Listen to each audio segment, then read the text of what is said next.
Et aujourd'hui, la revue ciné est plutôt une revue télé, hein, parce qu'on va parler d'un documentaire, de la réalisatrice française Isabelle Bonny-Claverie, qui a été diffusé vendredi dernier, le 3 juillet, donc sur une chaîne de télévision française, TV Arte, et qui s'intitule Trop noire pour être française, point d'interrogation. Voilà, c'est le titre de ce documentaire. Alors voilà ce que ça raconte, en fait, c'est Isabelle. Elle est afrodescendante, elle a grandi dans un milieu privilégié et elle ne présente aucun handicap social, comme elle dit, supposé freiner son intégration. Elle part de là, et pourtant, eh bien, elle est victime de discrimination, c'est ce qu'elle s'aperçoit.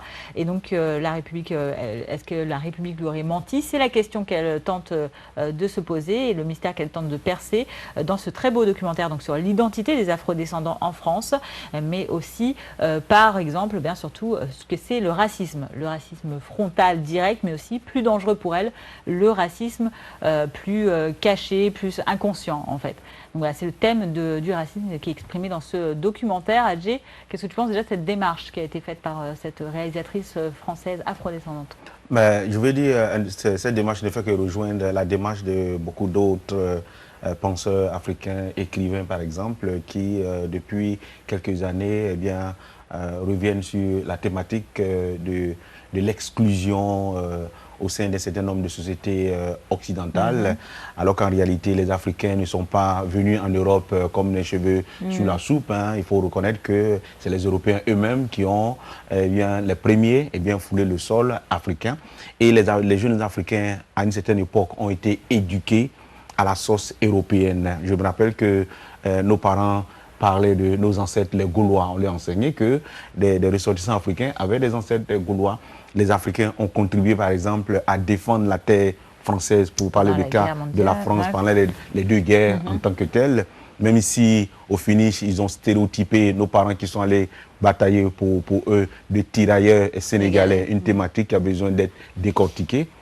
Eh bien, aujourd'hui, la jeune génération qui est issue de cette génération ancienne, qui est née en France, qui a imprégné la culture française et qui se sent rejetée, eh bien, systématiquement, se pose des questions. C'est la confusion et donc se pose des questions de savoir qu'est-ce qui se passe. On nous a fait croire qu'on avait une métropole qui était la France, qui était Paris.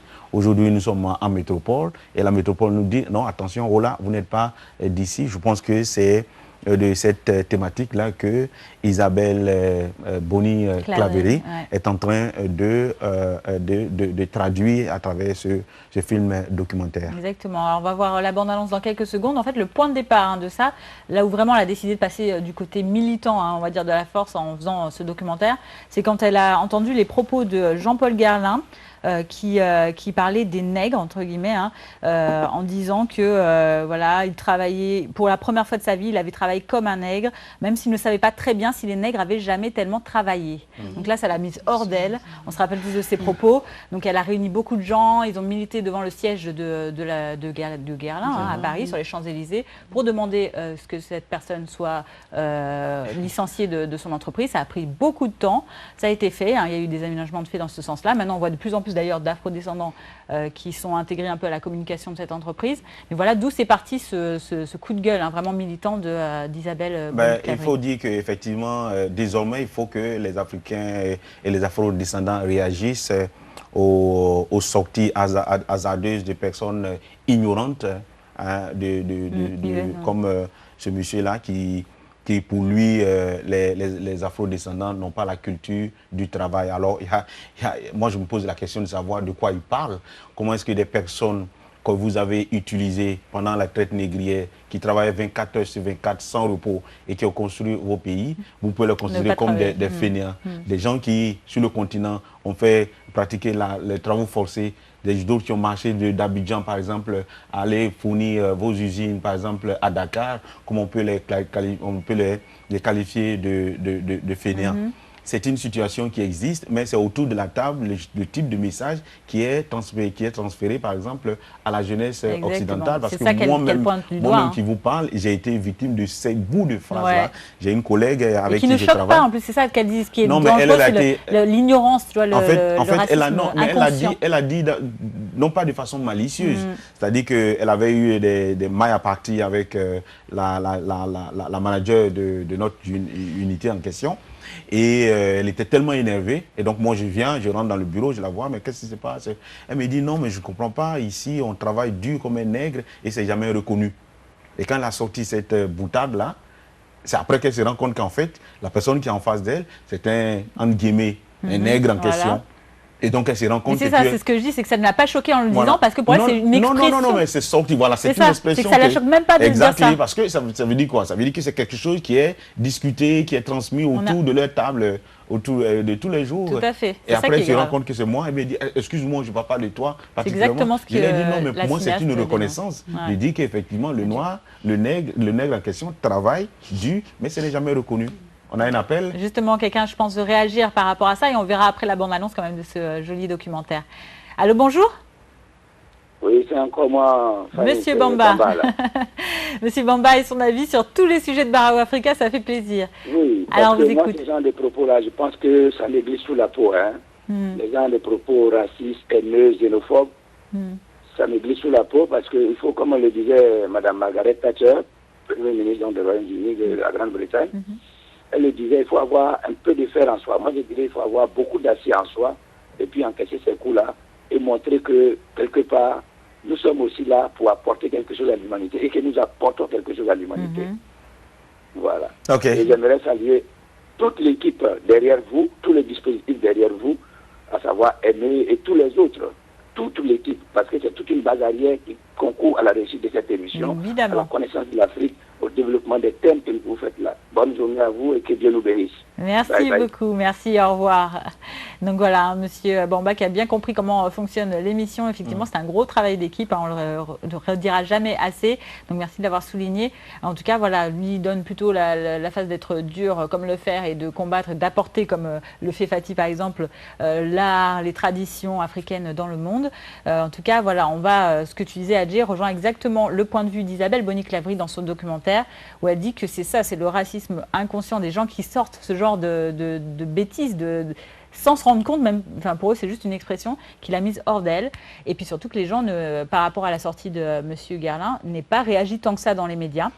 D'où ce documentaire dont on va voir tout de suite un extrait. Votre père est né en France ou à l'étranger? Mon père est né en France en tant que Français. Donc vous êtes française à la naissance, puisque ça, c'est ce qu'on appelle le droit de la filiation. Votre parent français vous a donné sa nationalité française à votre naissance. Alors du coup... Donc vous n'êtes pas immigré et vous n'êtes pas descendante d'immigrés. Donc logiquement, vous êtes classée dans nos catégories parmi la population majoritaire. Pourtant, on me demande toujours d'où je viens. Comme si je venais forcément d'ailleurs. Est-ce parce qu'en me voyant, on ne se doute pas que mes arrière-grands-parents sont blancs? Ou parce que dans l'imaginaire commun, un Français, c'est un blanc? Tu sais que tu es noir quand tu attends un ami avec qui tu as rendez-vous juste à côté d'un pub et que tous les clients qui arrivent te prennent pour le videur en te disant « Bonsoir, c'est pour manger, bonsoir, c'est pour boire, bonsoir, on est deux » et que tu leur réponds « Bah non, désolé, c'est pas moi ce soir ». Tu sais que tu es blanc quand un ami à toi se fait contrôler plusieurs fois dans la semaine par la police, alors qu'on ne te demande jamais rien à toi. Tu sais que tu es blanc quand on ne te demande jamais si ton pays te manque, si tu ne souffres pas trop du froid. La question c'est, est-ce que vous êtes prêts à devenir des blancs? Est-ce que c'est ça que vous souhaitez? Est-ce que vous avez envie que cette racialisation, qui bien sûr touche d'autres que vous, et les autres, bien sûr, c'est dommage, mais ça ne nous empêche pas de dormir. Mais nous, est-ce qu'on est prêts à devenir des blancs? Voilà, donc cet extrait du documentaire qui va vraiment chercher auprès des sociologues, de la société civile, un peu tous ces avis, pour expliquer comment on peut avoir ce genre d'idées, telles que celle de M. Guerlain, qui sortent comme ça dans les médias sans que ça choque vraiment. Comment est-ce qu'on peut avoir cette idée? Je vais dire, c'est une idée qui a germé depuis la nuit des temps, depuis Belle Lurette, depuis par exemple la conception de ce concept issu du Code noir, où les eurodescendants, d'une partie des eurodescendants, se sont convaincus qu'ils sont, je vais dire, l'être suprême. Et à l'intérieur même de l'Europe, il y a eu des exactions en tenant compte du fait que la déclassification des populations en fonction de là où ils viennent ou en fonction de la couleur de leur peau, par exemple. Le nazisme a usé le fait qu'il y avait une race supérieure dans le monde, la race aérienne qui était la race supérieure, et donc a entrepris à éliminer tous ceux qu'il considérait par exemple comme étant la race, je vais dire, inférieure. Et cet agissement contre lequel le monde entier s'est rallié pour lutter n'a pas arrêté aujourd'hui les Occidentaux, parce qu'il faut dire qu'il y a un racisme effectivement institutionnalisé. Ça, on ne peut pas le nier. Ça vient de là. Voilà, donc eux, ils n'ont pas, je veux dire, ils ne se sont pas servis de l'exemple de ce qui s'est passé de l'autre côté pour infliger cette exclusion-là à d'autres peuples, notamment aux Afro-descendants. Mais il ne faut pas se laisser faire. Voilà, il faut revendiquer qui vous êtes et puis bon, ça faire valoir notre fierté aussi de ce qu'on peut faire, de ce qu'on sait faire. Je suis un être humain et il n'y a personne qui va me rabâcher et qui va se sentir à bon compte. Désormais, la République sera faite et elle sera faite vigoureusement. Voilà, donc en tout cas, on vous invite à regarder ce documentaire, donc Trop noir pour être française, pour l'interrogation, sur Arte TV et puis en rediffusion toute la semaine. Dites-nous ce que vous en pensez.